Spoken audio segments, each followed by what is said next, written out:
Hello class, this is Miss Kissinger and I'm here to share with you guys information on nuclear chemistry. So first thing we need to look at is the different types of nuclear chemistry. So types of nuclear reactions. So first type of nuclear reaction that we need to be aware of is known as fusion. So what is fusion? So in the past, we've talked about that when we're counting on elements, we need to look at the number of protons in the atom to determine what the element is, and that we cannot change the protons. In a nuclear reaction, this is where the number of protons or neutrons become changed. In the example of fusion, fusion is where two small elements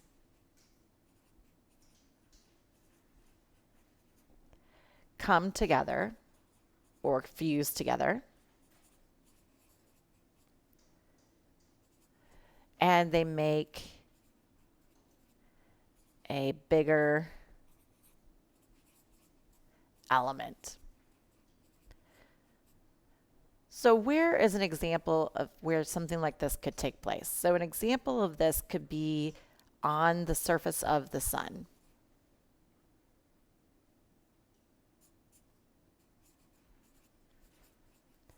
So one reaction that takes place on the sun is we would have a helium or a hydrogen atom. So remember, this top number here represents the atomic number or atomic mass. And down below here, this represents the atomic number. And as a reminder, the atomic number is also equal to the number of protons. So in this case, we have one proton. The atomic mass is the number of protons plus neutrons. So in this case, we only have one proton and our number of neutrons equals 0. So there are no neutrons in this hydrogen atom.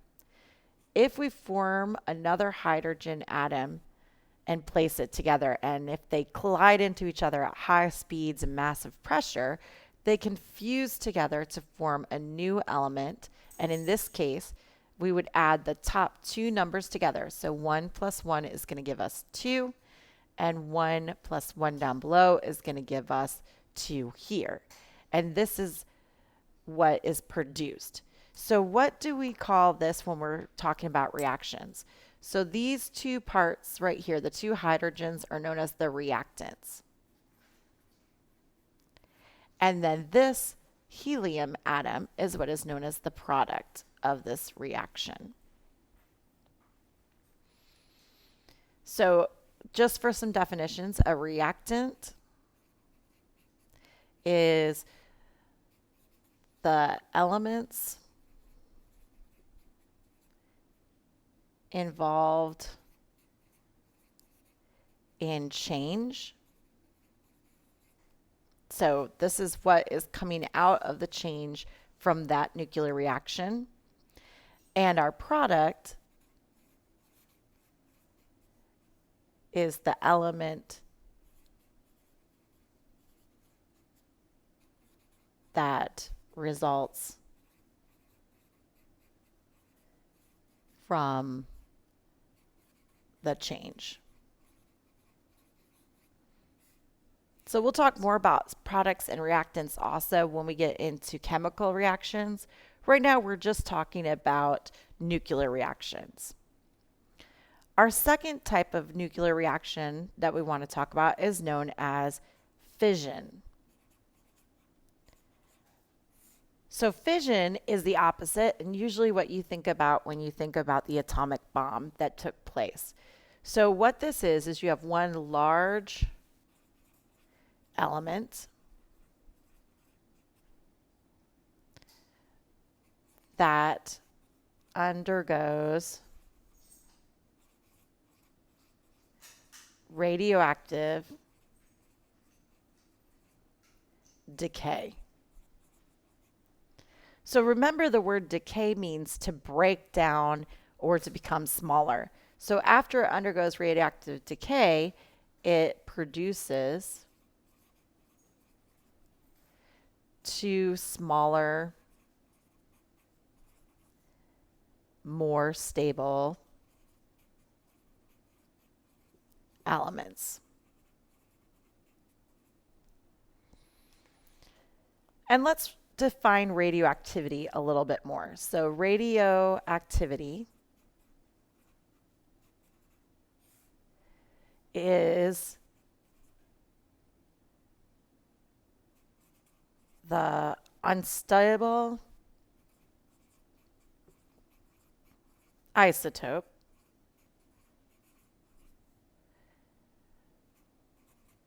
with too many neutrons undergoing change.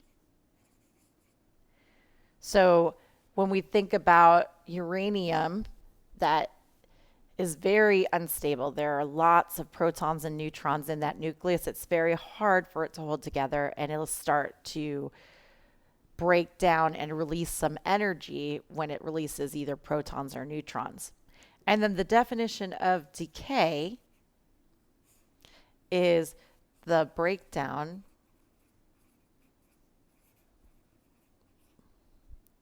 of the nucleus of a radioactive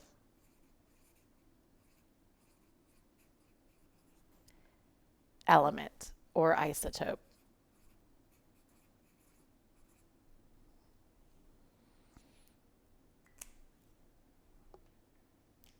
Next, what we're going to do is we're going to look at examples of the different types of decay. There are three main types of radioactive decay that we'll be looking at.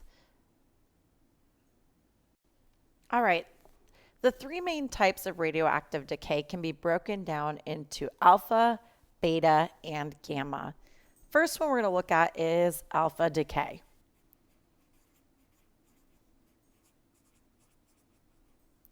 So what is alpha decay? Alpha decay is the release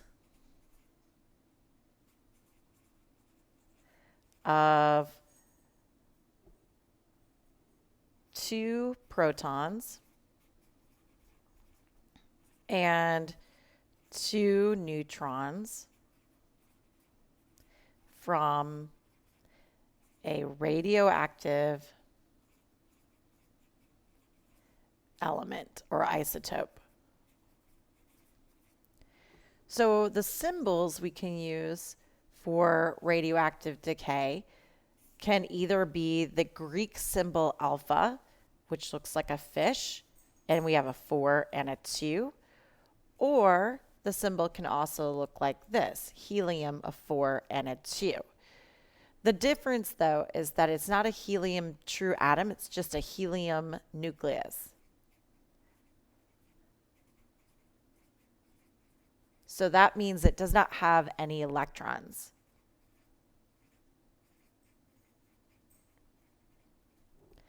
So again, as a refresher, what does this 4 represent? So the 4 equals the atomic mass,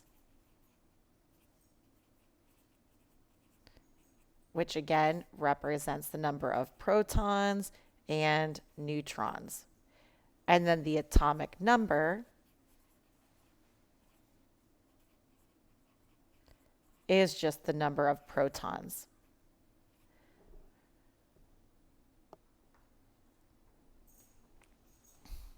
When we think about alpha decay, this is the least damaging type of decay.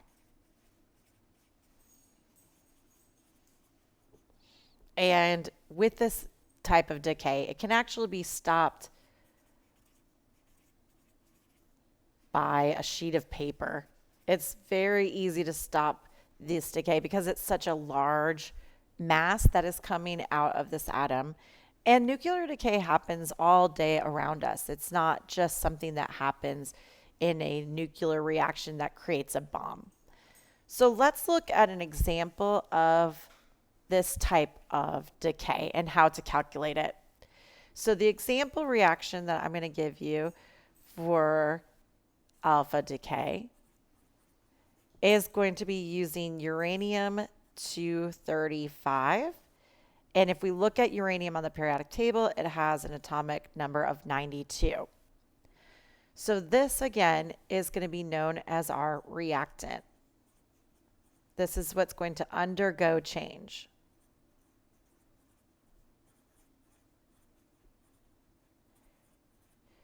Then what we will have is we will have an arrow. This arrow represents that change is occurring. And as we mentioned before, up above, we can either use the symbol alpha or helium for this type of decay. For this example, I'm going to use the alpha symbol. I'm going to put a 4 and a 2. And this is always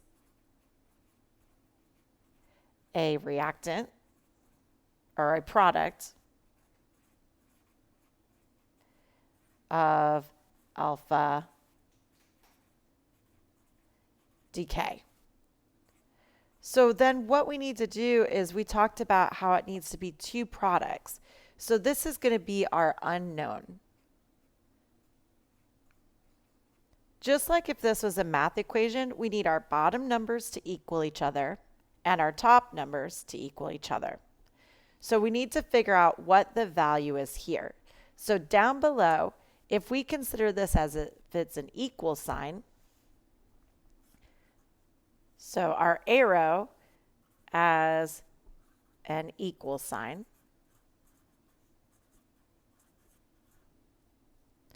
then we're going to make sure that the top numbers equal the same value on both sides. And we need to make sure that the bottom numbers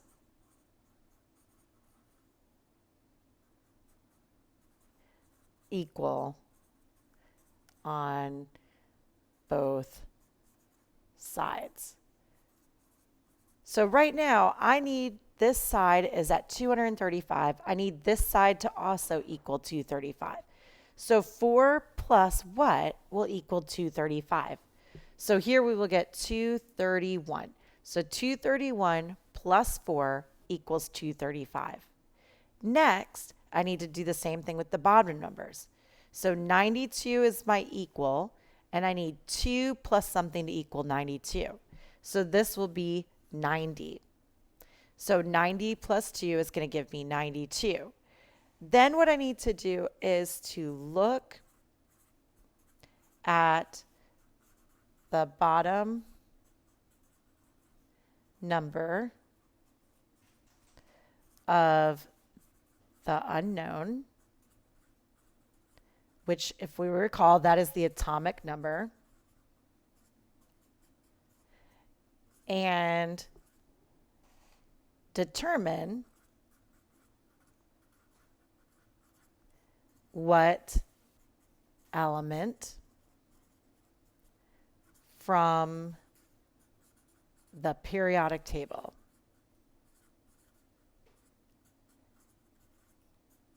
All right, so if I'm looking at the periodic table, element number 90 would be thorium and its symbol is TH. And this is how we would solve alpha decay. Our next example of decay that we're going to look at is called beta decay. Beta decay is written as a B with a long tail, and it is a 0 for its mass and a -1. It also can be symbolized as an E for electron and a 0, -1. As we recall before, an electron has little or no mass. That's why we have a mass here, and it has a charge of -1. What this is it is a high velocity electron released by an isotope. Something to note about it is more damaging than alpha decay. And for the way it can be stopped by clothing. So the reason why it's important that it gets stopped is it can actually cause damage to the DNA and liver. All right, our example problem for this type of decay is going to be carbon 14. We can know that this is the mass, and then we can look at our periodic table to find the atomic number for carbon. So in this case, carbon has an atomic number of 6. That's the number of protons that are in this atom of all carbon atoms. This is what we consider the reactant. And it's going to undergo change, so we need it to undergo beta decay. In this case, we can either use the beta or the electron symbol. Both would be the same. I'm going to go ahead and use the electron symbol.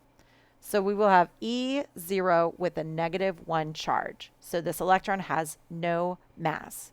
Next, we need to determine what is our unknown. So remember, these here are going to be our products. We already know what one product is, and we need to determine the second product. Again, our number here needs to equal the numbers here. So we need to figure out what is 6 equal to on this side. So we have a -1 plus a number. So if we add a 7 here, 7 minus 1 is going to give us 6. Since this is a 0 here, our mass will carry over, and we will get 14. Again, looking at the number 7, we're going to look at the periodic table to determine what element this is. In this case, the element with a number 7 is nitrogen. Our final example that we're going to do is known as gamma radiation.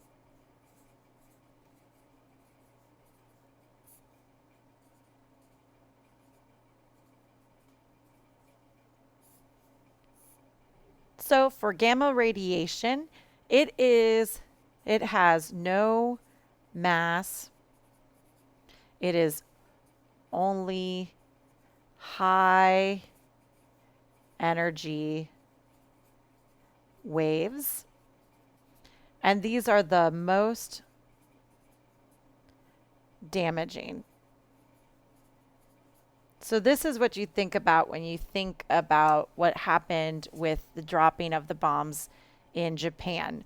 So you get a lot of energy and radiation that is given off here. It does not have any mass, and so its symbol is going to be this thing that looks like an upside down fish, or kind of like a Y. And it's going to have 0 and 0 because it has no mass, which means it has no neutrons or protons. And the atomic number is 0, means it has no protons. An example of what this equation would look like is pretty simple. So in this example, I'm going to use uranium-235 and 92. And when it undergoes gamma radiation, we have 0, 0 as one of the products, but it will still remain 235 and 92. So usually gamma radiation occurs in conjunction with an alpha or beta decay. One other thing to note about gamma radiation is it can be blocked by lead or concrete. This is why you see concrete barriers at the nuclear power plants to block that radiation from being emitted into the environment. This concludes our information on the 3 types of decay.